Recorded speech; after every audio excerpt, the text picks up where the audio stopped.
শরীরে vitamin D এর ঘাটতি হয়েছে, বুঝবেন যেসব লক্ষণ হলে। মাংসপেশির দুর্বলতা।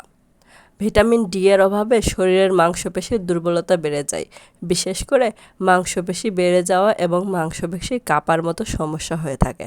কাজেই মাংসপেশির দুর্বলতা কাটাতে নিয়মিত ভিটামিন ডি গ্রহণ করুন। বিষণ্ণতা। ভিটামিন ডি বিষণ্ণতা বাড়ানোর ক্ষেত্রে একটা গুরুত্বপূর্ণ ভূমিকা পালন করে। এর ফলে সারাক্ষণ মানসিক চাপ অনুভূত হয় এবং মেজাজ খিটখিটে হয়। হাড়ে ফাটল।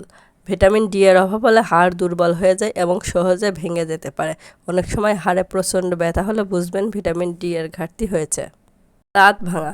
ভিটামিন ডি এর অভাবে শিশু ও বৃদ্ধদের দাঁতের ক্ষয় হতে পারে, পাশাপাশি দাঁত ভেঙে যেতে পারে।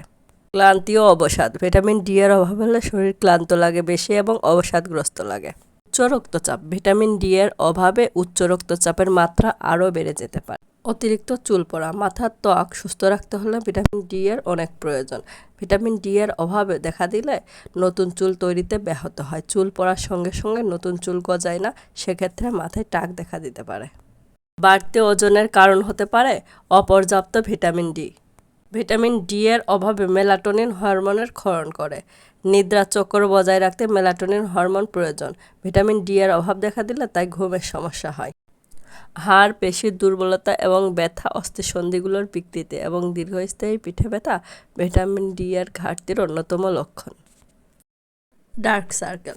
ভিটামিন ডি এর অভাবে ঘুমের ব্যাঘাত ঘটে, নিদ্রা নষ্ট হয়ে যায়। টানা ঘুম না হওয়ার কারণে চোখের নিচে কালি জমতে পারে। ভিটামিন ডি এর অভাবে যে কোনো স্থানের ক্ষত শুকাতে দেরি হয়। দীর্ঘদিন ধরে যদি কোনো স্থানের ক্ষত না শুকায় তাহলে ধরে নেন আপনার ভিটামিন ডি এর ঘাটতি হয়েছে। ভিটামিন ডি এর ঘাটতিতে হতে পারে অস্টিওপোরোসিস, বিষণ্ণতা, জরায়ু ক্যান্সার, স্তন ক্যান্সারের মতো সমস্যা।